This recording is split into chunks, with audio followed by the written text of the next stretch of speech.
पाकिस्तान का सबसे बड़ा मेट्रोपॉलिटन सिटी कराची।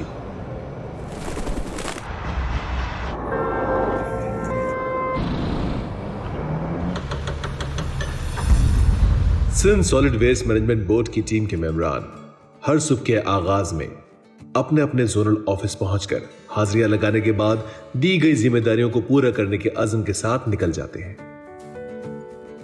आइए अब हम जानते हैं कि Sindh solid waste management board का कब और कैसे आगाज हुआ। सिंध सॉलिड मैनेजमेंट बोर्ड का जो इनेकाद हुआ है वो 2014 में गवर्नमेंट ऑफ सिंध ने एक एक्ट पास किया, जिसके मुताबिक इस पूरी ऑर्गेनाइजेशन को इस्टेब्लिश किया गया था। इस्टेब्लिशमेंट का जो मेन रीज़न वो ये है कि सारी दुनिया के अंदर जो म्यूनिसिपल सर्विसेज हैं वो आउटसोर्स की जाती हैं ताकि उसकी एफिशिएंसी और एफिकेसी ऑन ग्राउंड इंप्रूव हो जाए, और जितनी भी मॉडर्न टेक्निक्स हैं गार्बेज कलेक्शन की उसको इम्प्लीमेंट किया जाए।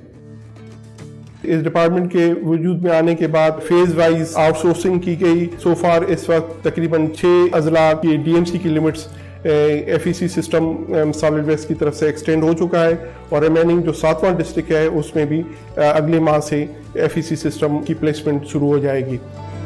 2016 में पहले 2 डिस्ट्रिक्ट जिसको साउथ और ईस्ट उसकी आउटसोर्सिंग स्टार्ट की गई, और 2017 मार्च से साउथ और ईस्ट के अंदर 2 चाइनीज़ कंपनीज ने काम करना शुरू किया।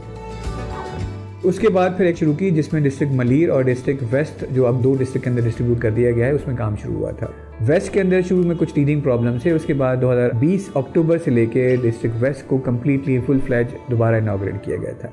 हमने वर्ल्ड बैंक की शराकत के साथ 2020 की शुरुआत में एक पूरे कराची की एक और न्यू ऑपरेशनल मॉडल की असेसमेंट करना शुरू की, जिसमें हमने टेक्निकल एक्सपर्ट्स को जब इंगेज किया तो वहाँ हमने पूरे मॉडल को शिफ्ट किया बल्क कलेक्शन के से लेके डोर टू डोर और एट सोर्स कलेक्शन के ऊपर। तकरीबन हर डिस्ट्रिक्ट के अंदर 250 से 300 मिनी टिपर्स परचेज़ किए गए, जिनके हिसाब से उनको यूसी वाइज और फिर वार्ड वाइज डिस्ट्रीब्यूट किया गया, जिनकी जिम्मेदारी ये थी कि वो रोज़ाना सुबह के पहले पहर के अंदर हर घर से और हर अपार्टमेंट से गार्बेज कलेक्ट करके उनको फिर डायरेक्टली मिनी टिपर से लेके कॉम्पैक्टर्स में और कॉम्पैक्टर से लेके उनको जीटीएस स्टेशन से ट्रांसफ़र किया जाए।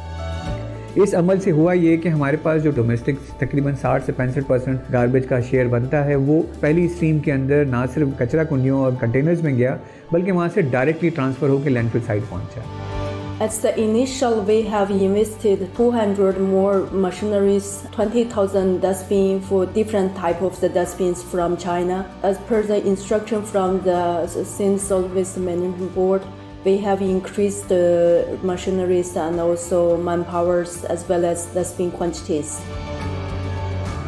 इन गाड़ियाँ में हमारे पास कंपैक्टर मौजूद है, साइड कंपैक्टर मौजूद है, आराम हुक मौजूद है, लूडर भी मौजूद है, और स्वीपिंग की गाड़ी जो है हमारे पास मैकेनिकल स्वीपिंग मौजूद है। इसके अलावा रोड वॉशिंग करने के वाटर टैंक भी मौजूद है।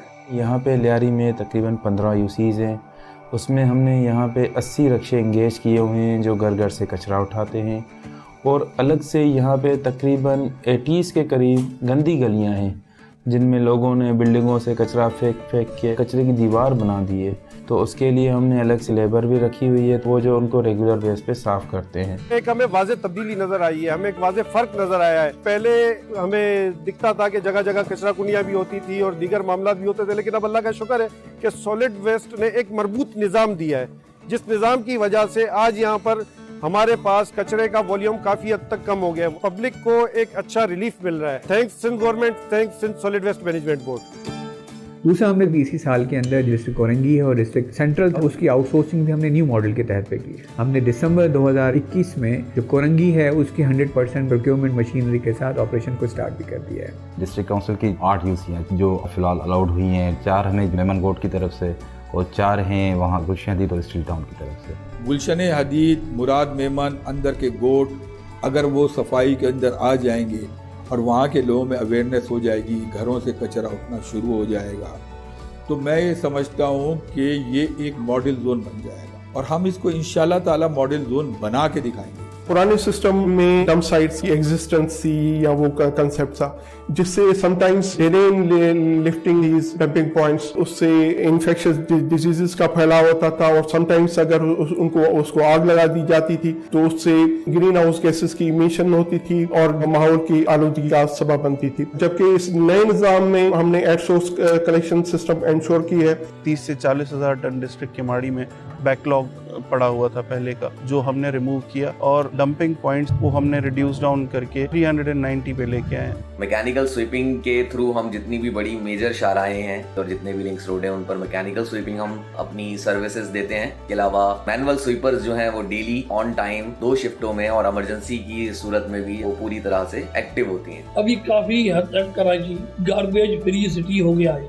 इंशाअल्लाह हम इंटरनेशनल जो क्राइटेरिया है सफाई की उसको टच करेंगे। सबसे इंपॉर्टेंट चीज़ इंडस्ट्रियल जोन थे, क्योंकि इंडस्ट्रियल जोन अब इंडिपेंडेंटली काम करते थे तो उनको भी इस पूरे गार्बेज कलेक्शन के सिस्टम में लाना बहुत ज़रूरी था। हमने रिसेंटली कोरंगी इंडस्ट्रियल एरिया के साथ एक MOU साइन किया, जिसके बेसिस के ऊपर जितनी भी रजिस्टर्ड इंडस्ट्रीज़ हैं कोरंगी के, अब वो हमारे door to door collection system के अंदर आ गई। बाहर के मुल्कों में अगर आप जाते हैं तो वहाँ का बच्चा भी अगर होगा तो टिश्यू पेपर या रैपर वो अपनी गाड़ी में रखेगा, कहीं डस्टबिन आएगा तो वहाँ पे डालेगा। यहाँ कोई वो नहीं है, उसने अपनी दुकान साफ करनी है, बाहर कचरा फेंकना है, रोड पे फेंक दे रहे हैं। इस चीज़ को कॉन्सेप्ट को क्लियर करने के लिए अवेयरनेस की भी ज़रूरत है। तो हमने ये कोशिश की है, उनके पास बिन्स रखे हैं छोटे, उनमें वो रखेंगे, वो वहाँ से हमारी लेबर जाके कचरा उठाएगी। और बड़े रोड जो हमारी बड़ी शाहराह हैं, ख़याबान इकबाल है, मेजिना रोड है, उनको हम रात को भी साफ़ करते हैं ताकि ये बड़े शाहराएँ जो हैं वो साफ़ सुथरी रहें। इसके अलावा हम लोग समुद्री आइलैंड हैं उनको भी हम लोग साफ़ कर रहे हैं। वो जो कचरा समंदर में जाता था वही कचरा हम लोग बोट के ज़रिए वापस लेके आते हैं और वही जाके हम लोग जो है लैंडफिल पे डंप करते हैं। जो एक शॉर्ट कमिंग थी इस पूरे सिस्टम के अंदर वो कंप्लेंट मैनेजमेंट सिस्टम था। पिछले 1 साल के अंदर हमने Sindh solid waste management complaint के नाम से एक एप्लीकेशन लॉन्च की, जो आज पूरी कराची के अंदर फाल है। हमारे पास कंप्लेंट आती है तो ऑटोमेटिकली तो उस कंसर्न सुपरवाइज़र के मोबाइल पे चली जाती है और उसने 8 से 10 घंटे के अंदर उसको रिस्पॉन्ड भी करना होता है, कंप्लेनेंट को कॉल भी करनी होती है। अगर कंप्लेंट रिजॉल्व हो गई तो उसका पिक्टोरियल एविडेंस भी अपलोड करना होता है। इन केस ऑफ इमरजेंसी हमने स्क्वाड तैयार करके रखा है कि अगर कोई बारिश हो जाती है या कोई और मसला आ जाता है, पानी के अलावा जो मोटा मोटा कचरा अंदर जाया करता था जिसकी वजह से ये भर जाया करता था, सिंध सॉलिड वेस्ट ने इसको पर बहुत बड़ा फोकस किया। हमारे यहाँ साल में 3 बड़े इवेंट होते हैं। 10 मुहर्रम चहलम होता है, उसके बाद 12 रबी अव्वल होता है, Eid al-Adha, Eid al-Fitr and also offer collection। Minority community है, क्रिश्चियन कम्युनिटी है, तो इनके भी जो साल में त्यौहार आते हैं, जैसे हिंदू कम्युनिटी का दिवाली आ जाती है, उनको जो भी हमारे डिपार्टमेंट की तरफ से खिदमात होती हैं हम उनको जो है सरंजाम करते हैं। उसके अलावा कब्रिस्तानों पर ऐसे कोई इवेंट्स होते हैं जहाँ लोग अपने प्यारों के पास वहाँ जाते हैं, तो वहाँ पे सफाई का काम सरंजाम है। पहले हमारे पास जो सिस्टम था उसमें जो गार्बेज ट्रांसपोर्टेशन थी, लैंडफिल साइड और GTS स्टेशन पे पर्चियाँ इशू की जाती थी, उसके बेसिस पर मंथली बिलिंग होती थी। हमने एक सेंट्रलाइज मैनेजमेंट सिस्टम लगा के हमने पूरे सिस्टम को पेपरलेस कर दिया है। अब हमारी जितनी भी GTS स्टेशन हैं और जितनी भी हमारी गार्बेज कलेक्शन की व्हीकल्स हैं उनके अंदर RFID सिस्टम लगा हुआ है, जिसके थ्रू हमें पता चलता है कितना गार्बेज किस UC से किस वक्त निकला, उसको किस मैकेनिज्म के थ्रू ट्रांसपोर्ट किया गया और at the end of the day हमारी दोनों लैंडफिल साइट्स के ऊपर कितना गार्बेज पहुंचा। गवर्नमेंट ऑफ सिंध और वर्ल्ड बैंक के इशराक से हमने एक स्वीप के नाम से प्रोजेक्ट स्टार्ट किया इसी साल, जिसमें हमने पायलट के तौर पे डिस्ट्रिक्ट ईस्ट के अंदर जो GTS स्टेशन है वहाँ पे हमने एक proper with material recovery facility हम GTS स्टेशन बना रहे हैं। इसी तरह हर डिस्ट्रिक्ट के अंदर एक प्रॉपर GTS स्टेशन बनेगा, जिससे जो हमारे पास जो गार्बेज के अंदर जो रिसाइकलेबल मटेरियल है उनको सेग्रीगेट करेंगे और उसको फिर प्रॉपर डिस्पोज ऑफ करेंगे थ्रू द रिसाइकिल कंपनीज जो यहाँ पे कराची में काम करती है। इसी स्वीप प्रोजेक्ट के अंदर इंशाल्लाह अगले साल जाम चाकरों पे मोर देन 100 एकर्स के ऊपर हमें प्रॉपर इंजीनियर्ड लैंडफिल साइट को डिज़ाइन करके हम वहाँ इम्प्लीमेंट करेंगे, ताकि जो हमारे इन्वायरमेंटल इशूज़ हैं जिसके अंदर हमारे अंडरग्राउंड वाटर और सब सॉइल वाटर के अंदर कंटेमिनेशन होती है वो बाय एंड लार्ज रिजॉल्व हो जाएँ, और जो हमारे यहाँ गैसेज जनरेट होती हैं इस गार्बेज डंपिंग से, उससे भी हमारा इन्वायरमेंट सेफ हो। नवंबर 2021 में ना गवर्नमेंट ऑफ सिंध ने फॉर द फर्स्ट टाइम एक waste to energy policy approve की, जिसकी बेसिस के ऊपर जो गार्बेज के अंदर से जो हमारे वैल्यूएबल ट्रीटमेंट हो सकती है, जिसके अंदर सबसे इंपॉर्टेंट वेस्ट टू इलेक्ट्रिसिटी है, उसके साथ साथ वेस्ट टू RDF जिसको हम रिफ्यूज ड्राइव फ्यूल कहते हैं, जो एक मुतबादिल ज़रिया है कोयले का जो यूज़ करने का हमारी इंडस्ट्रीज़ में, उसको कन्वर्ट करना।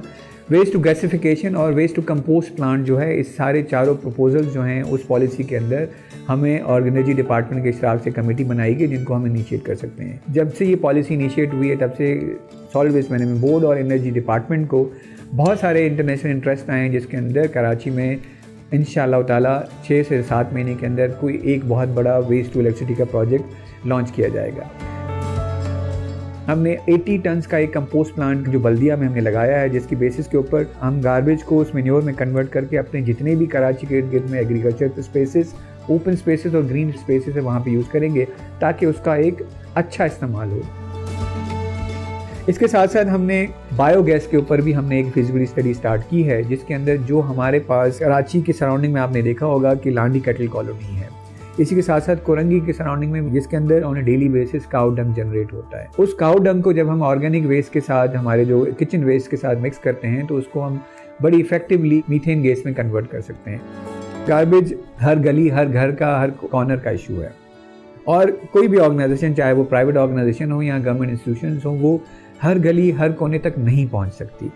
जब तक शहरी आवाम हमें उसमें मदद नहीं करेंगे, जब तक इस गार्बेज कलेक्शन सिस्टम को अपना इलाका, अपना मोहल्ला, अपना घर समझ के ओन नहीं किया जाएगा, तब तक जो रिज़ल्ट्स हमसे और हमारी ऑर्गेनाइजेशन से जो आवाम चाहती है वो रिज़ल्ट नहीं मिलेंगे। तो इसमें सबसे इम्पॉर्टेंट चीज़ जो है वो है लोगों का तावन। दूसरा, जो हमारे हेल्पर हैं, जिसको हम स्वीपर्स नहीं कहते हैं, हम उनको वेस्ट इंस्पेक्टर्स कहते हैं, उनको जब तक आप वो हौसला अफजाई नहीं देंगे, वो सपोर्ट अपनी गलियों में अंदर आके सफाई करने की उनको इनकरेजमेंट नहीं देंगे, वो उस नेक नियति के साथ, उस जज्बे के साथ काम नहीं करेंगे। तो वो हौसला अफजाई ये समझ के कि वो आपका मोहल्ला, आपका घर और आपका इलाका साफ करें देना बहुत ज़रूरी है। जब तक ये सपोर्ट हमें हर गली, हर मोहल्ला, हर सोसाइटी, हर डिस्ट्रिक्ट से नहीं मिलेगी, वो जो रिज़ल्ट हम चाहते हैं वो हमें नहीं मिलेंगे। इसलिए मेरी इस आवाम से, इलाके से, सारे मुख्तलिफ इदारों से ये अपील है कि हम आपस में साथ मिलें इस शहर को, अपने घर को साफ करने के लिए। Thank you very much. सफाई की इस मुहिम में हम अपना हिस्सा डाल रहे हैं, आप भी अपना हिस्सा डालिए। आइए मिलकर शहर को साफ रखें।